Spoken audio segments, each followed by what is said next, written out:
Hello, everyone. My name is Mike Decker, and welcome to the Palm Harvest City Leader Podcast.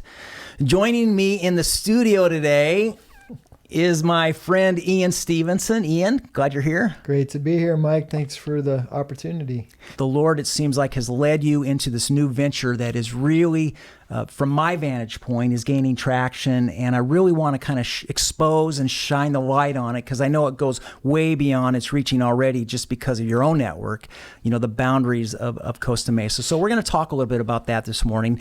Unpack for me, how did you know, if you can think back to your transition from leaving the crossing, which you had been at for how many years? 27 years. 27 years, significant years. How did you know it was time for you to move from A to B, to move out of the crossing, which had to be a fairly comfortable, place and joyful? Well, yeah, just to be clear, I loved what I did at the crossing. I was in charge of our local and global outreach. So I was leading teams all over the world. I was doing a lot here locally. But for me, my circumstances were showing me very clearly everywhere I went, every part of the world, every city I was involved in, even what I was doing locally, I just kept seeing this lack of coordination, this lack of unity, this lack of working together around challenges. So for example, in Africa, just hundreds of NGOs, all doing water.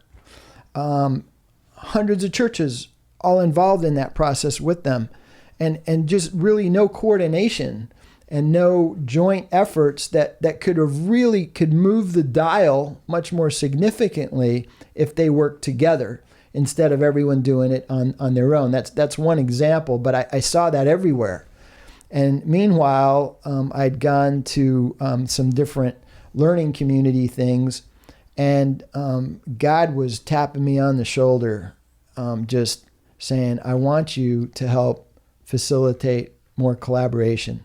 I want you to be working on this, and then you need to start right where you are. Mm-hmm. And you remember that day, I'm sure, just as I do, where finally the time was right.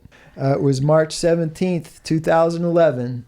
We got those leaders together, and we just shared what was on our heart. But so for me, to your question, how does that transition happen? Well, it's your life experiences, and it's paying attention to where there's a holy discontent, where there's something that needs to adjust, that needs to change. There's the listening to the tap on your shoulder, that small, still voice.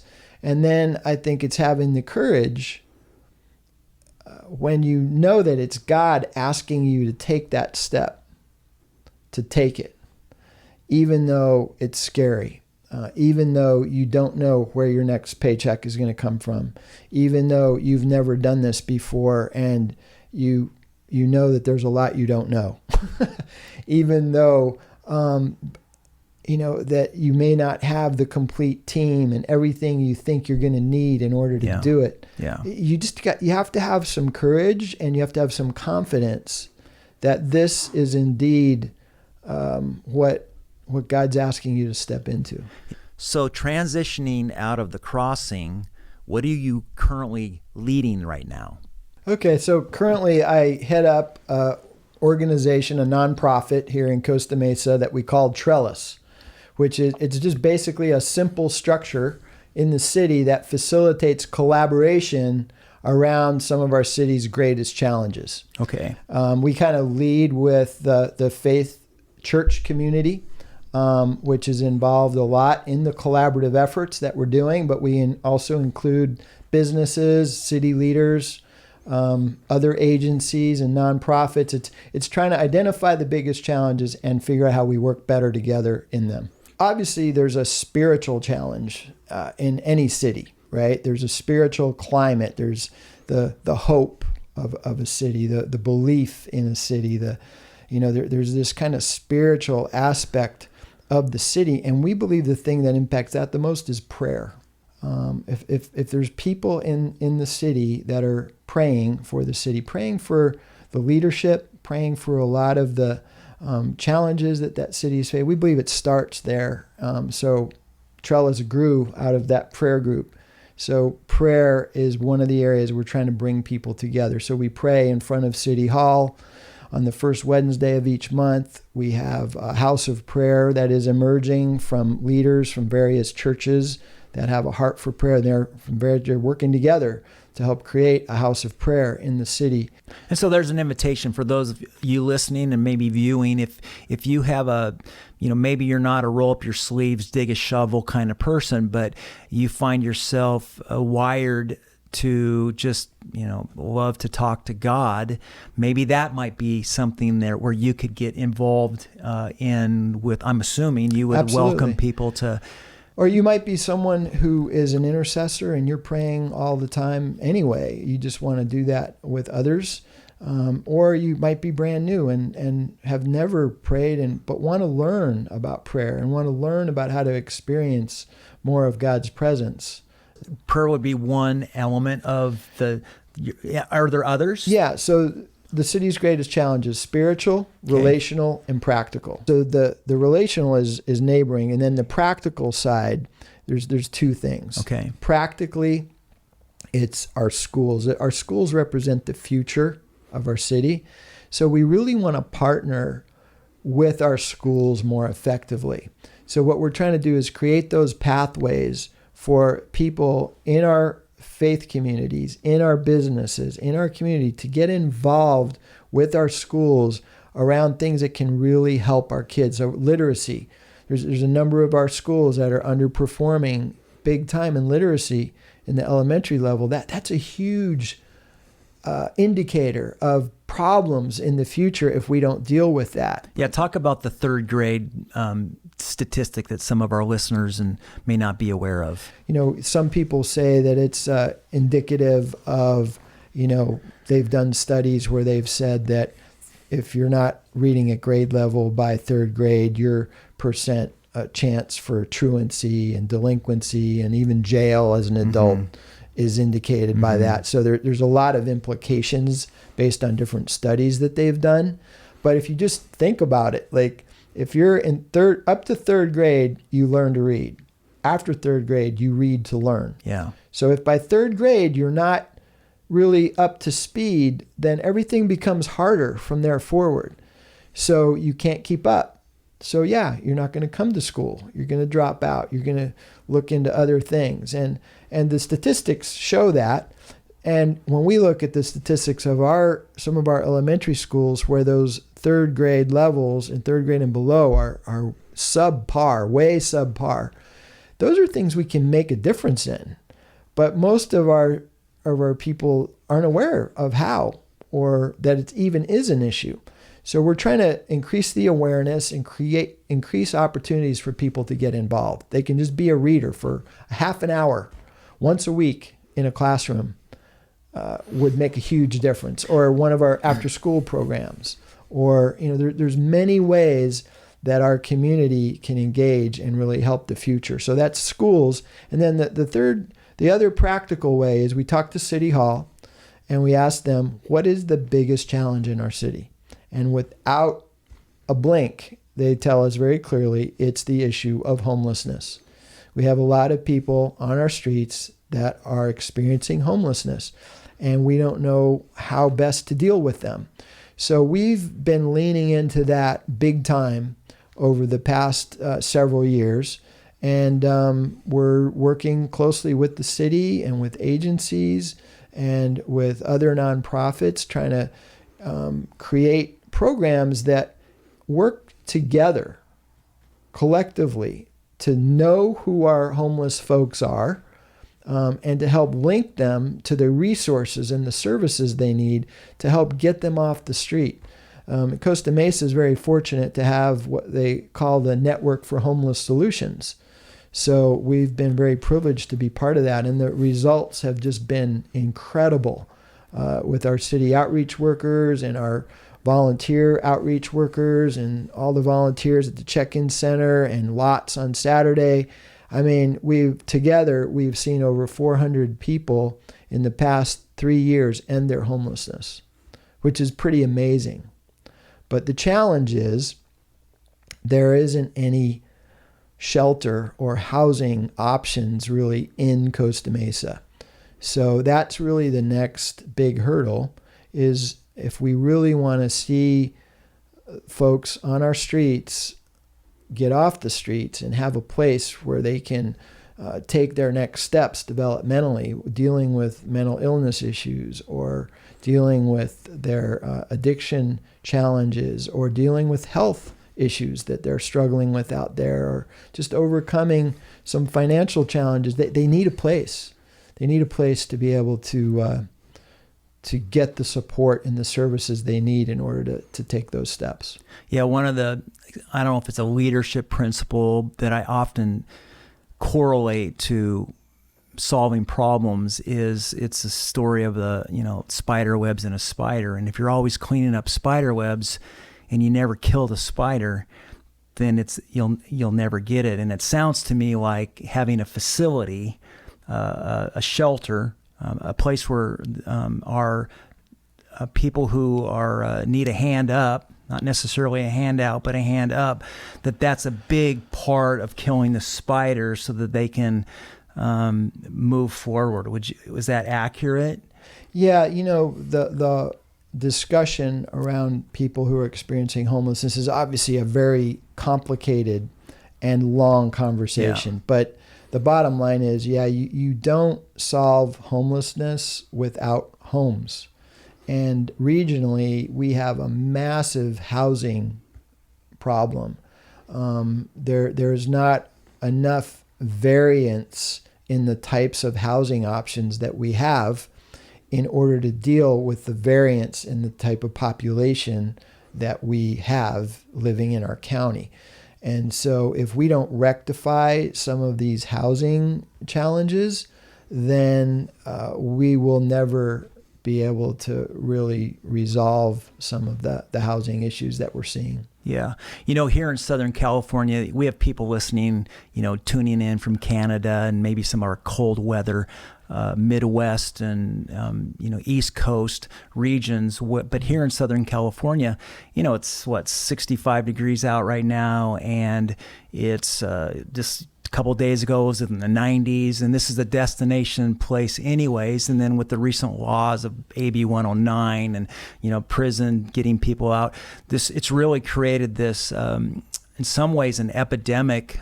Maybe that's too strong of a word, but of a bit of a crisis. You're talking about solving the city's crisis. It's a housing crisis. Here's what I want our listeners to know, that if you're in a community where you're beginning to kind of ask the questions like, what can we do, and what are some practices, some starting points, I'm just going to suggest reach out to Ian. He's been in the conversation for a long time. Certainly you haven't, I don't know if you would consider yourself an expert. There's plenty of experts in this region, but I think one of the resources that Trellis will increasingly become, and I'm sure you are experiencing this already, is you are becoming a kind of a regional resource for helping troubleshoot this and maybe even other civic issues. I think some of what we're experiencing is because homelessness is a big time California issue. I mean, California has 12% of the U.S. population, but it has 25% of the homeless population in the state of California. So homelessness is not just a Costa Mesa issue. All the cities surrounding us are dealing with homeless challenges as well. And that's why I say it's a housing challenge that's not just germane to our city. It's germane to our state. It's germane to our region where we are. And so as a result, other cities are talking to us and we're talking to them. And so we're learning a lot through all of this. But I'm experienced in it. I don't know if I'd say expert. Yeah. So I want to play a little game. Okay. I'm gonna call it the word association game, and I'm gonna say one word, and I'd just like you to vamp on it a little bit. Whatever comes to your mind. It could be maybe one sentence, or maybe you want to talk a minute. But let's just see where this leads. You up for it? I'm okay. Up for it. Sure. Team. Team. Together, everyone experiences a measurable result. To me, that's a team. I once, one of my favorite quotes from a guy named Glenn Parker on teamwork is that a group of people is not a team, but a team is a group of people that agree on an objective and agree that the only way to accomplish that objective is together. So that's what comes to my mind when I think of team. Okay. Homeless. Homeless. I think of complexity, and I think of people, just people. I think a lot of times the folks that are experiencing homelessness, who have different challenges in their life, are very much, we have people just like them that are housed. We have mentally ill people who are housed. We have addicts who are housed. We have people struggling with health issues and financial issues who are housed. And those who are experiencing homelessness don't have the resource of a roof over their head. And so their issue becomes much more in our face, much more disturbing at different levels. And but they're still people that need to know that they matter. And just like all people, housed or unhoused, need to know that they matter. I don't like classifying. And the other thing about that word homeless is people think it's a one word fits all. It is not. Just like you couldn't say housed. Is everyone who's housed the same? Is everyone who's housed, do they have the same issues and challenges? No, they're all different. And it's the same with people who are experiencing homelessness. They're people, and each one of them are experiencing something, but they all matter. They all matter to God, and they all should matter to us. Good, well done. That's a good answer. I was hoping you'd go that way. The church. The church. The word that comes to my mind immediately right now is changing. I think the church is in a place where it's going to be going through a season of change. It's trying to figure out some things that need to be different, because what has been isn't really working anymore. Like it's got to figure out how to change, how to keep up with what's happening in our culture, how to communicate in a way that really connects more effectively with our society. And the other thing with the church is I really do feel in the deepest part of my heart that it is God's tool for bringing hope and healing to a world that is hurting, and a big key in the church being effective is learning how to work better together. For too long, it's been isolated, and every church siloed, doing its own thing, and I think that's one of the changes that's imminent. Is that we have to learn how to function better as a body, not as silos.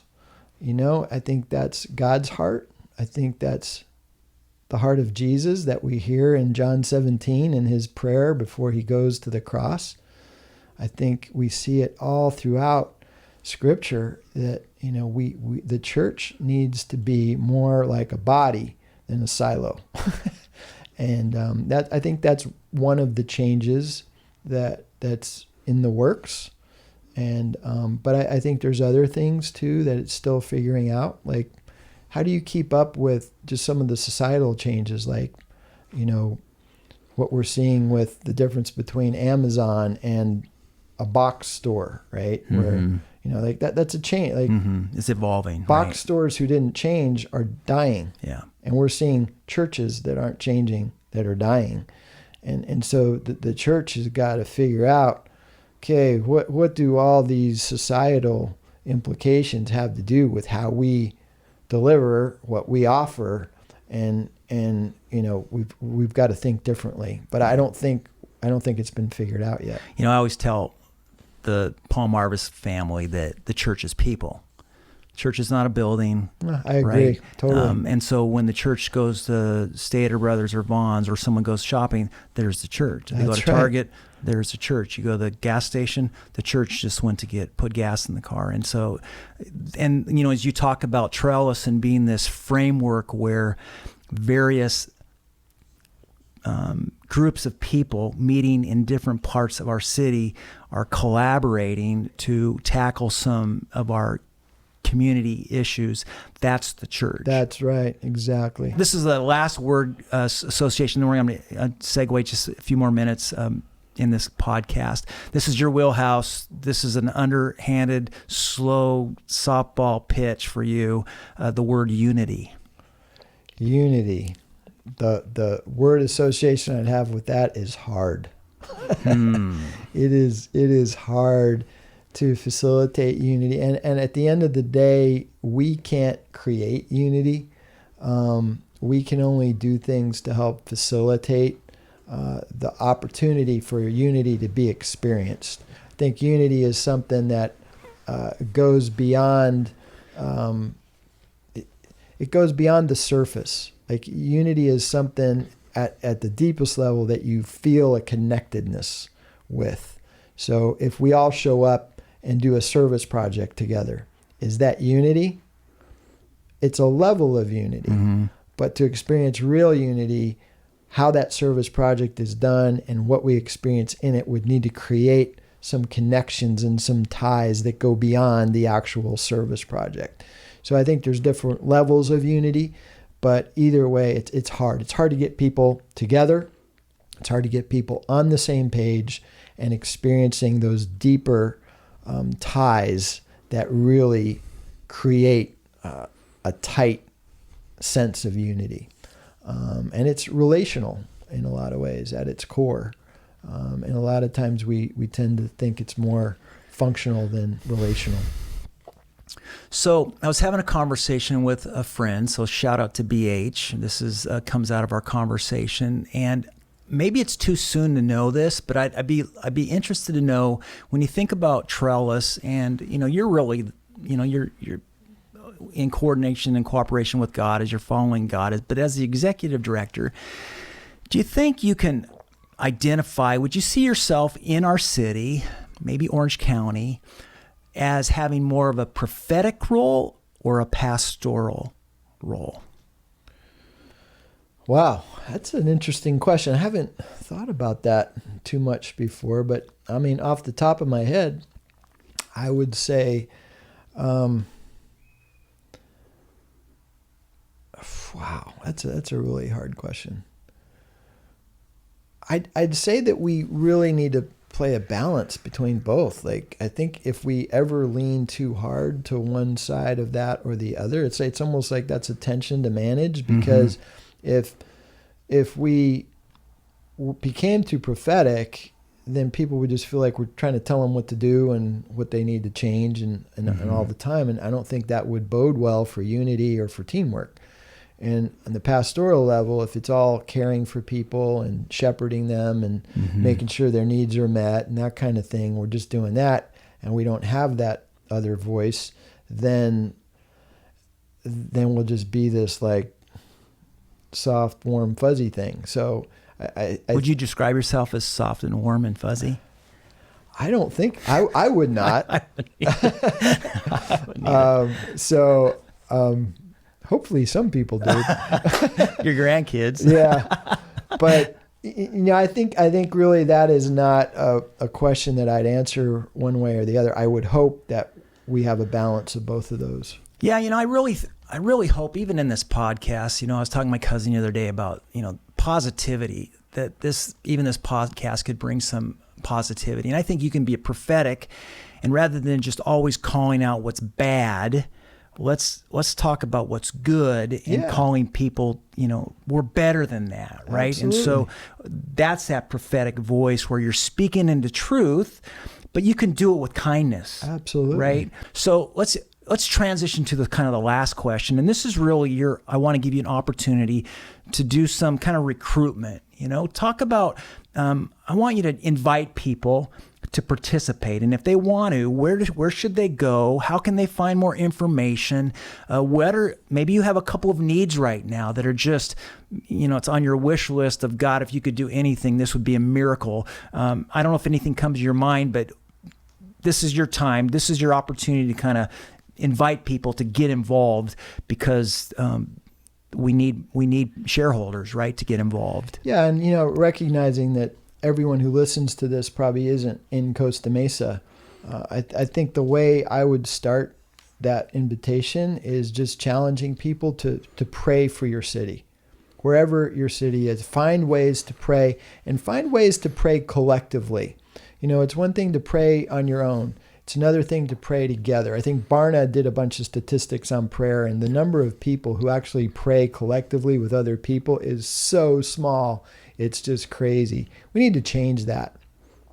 So wherever you are, start praying for your city. Find out who to pray for in your city leadership, what to pray for. Pray regularly, pray consistently, pray with a group of people. And if you want to do that here in Costa Mesa, you can go to our website. It's www.wearetrellis.com, and you can see the various ways that you can engage with prayer. When it comes to neighboring, none of this is rocket science, right? Like, we all know God's word tells us to pray. We know it tells us to love our neighbor, but we don't necessarily do it. So just start by being an intentional neighbor. Be intentional. Get out there and try to meet your neighbors. Know them more than their names. Know their family members. Know what's going on in their lives. Try to encourage them and just be there for them. Create some community around you. If we all did that where we lived, it would change the ethos in our communities in a big way. With the education piece, find out how to engage with your schools. For so long, we have stepped back and not paid attention to our schools. It's like we do our job, or we do church, or we do this over here, and they do school. And that's their job, and that's what they do. But this is our future. These are our kids, and we all can make a difference. Very little investment. We can make a big difference in a kid's life. Showing up to read for half an hour, or encouraging them at a sporting event, or do something to help impact the educational component in your area, if that's something that struck your heart today. And then whatever the biggest challenge is in your community, be aware of it.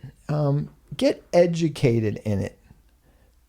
Don't just listen to it from your vantage point and what you're like. Learn about it. So in Costa Mesa, it's homelessness. So, learn about homelessness. Like, understand it. Get to know some people who are experiencing homelessness. Get to know them. Listen to their story. And if there's ways you want to serve and be involved in that arena, we have numerous ways you can do that here in Costa Mesa. But, do it with the heart of wanting to understand the whole picture. And I think if we all approach the challenges in our community with more intention like that, and we're willing to get involved together, it would make such a difference. I know it's making a difference here in our city. And I hope that will continue, and it'll grow, and it'll help encourage other cities to do the same. How can people pray for you? Pray for wisdom in what to say yes to and what to say no to. And just, I think, pray for our lead team, that God would give me wisdom in timing on development of that, and not adding things before it's time. Just really how to create the infrastructure that will allow this thing to work well. So, Ian, I would be remiss if I didn't do two things. First, let me just say thank you. Thank you, Mike. I want to thank you, bro, because you have been such a key part of encouraging me and walking in this from the beginning. You've been one of the constants, one of the steady factors, and I've so appreciated you and your support through this whole thing. So thank you. So you're welcome. Don't let them edit that part out. But thank you for living out your faith. And, life is messy. Transitions are messy. And just because you're a follower of Jesus doesn't mean things are always easy or clear, but you've been sensing God's leadership, and as you've been living out your faith and whatever that looks like, God is using you. And we need, this podcast is to really just tell people stories and showcase the shareholders in our city. And thank you for being one of those shareholders and loving our city. Lastly, I would be remiss if I didn't ask you if you had a challenge for the pastors in our city. I'm a pastor. You're a pastor in a different realm now, but you're still a pastor. But what would your challenge be? Not just pastors maybe here in Costa Mesa and Orange County, but just globally. You have a word for prophetic or pastoral? What would it be? Well, I think, first of all, I know how hard it is to be a pastor. And so I would want to encourage you, first of all, stay the course, go deeper in your relationship with God and in your connection with Him before you try to go deeper in anything else, leadership or an initiative or anything and you guys all know that, but don't get those mixed up. And then, I read a book recently by Dave Gibbons from New Song, which is here in Santa Ana. And he talks about his story as a pastor and getting caught up in building a Babel as opposed to a small cloud rising. The story of Babel is one thing, but then he talks about when there was a drought in the land and they were praying for rain, that Elijah had his servant go and look, and he saw this small cloud rising, and that small cloud rising eventually came and just blessed the earth. And really, as pastors, we need to keep our focus on the small cloud rising, the people that we're building into that will ultimately rise up and bless the earth, not get caught up in our Babel. So just as pastors, please always know who are those people that you're discipling, that you're building into, that you're empowering, that you're helping know their gifts and abilities and passions and temperaments so they can be that small cloud rising that just really makes a difference. Don't get caught up in Babel. Right on. Well, thank you, Ian, for joining us on this Palm Harvest podcast. I love, this is relatively new, and so we're learning as we go. So just continue to send me your text messages and your emails. I've been hearing from lots of people from different arenas, positive and negative, and that's all part of the learning experience. That's how you grow and develop and stuff. But we really want to add value. And so thanks for tuning in. I encourage you to share this if it's helpful with you. And if you have any suggestions for maybe other people to interview, drop us a line as well. I'm Mike Decker with my friend Ian Stevenson, signing off from Palm Harvest City Leaders Podcast.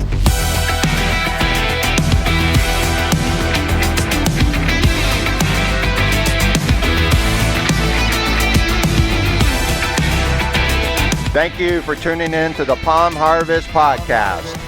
Make sure you check us out at palmharvest.com.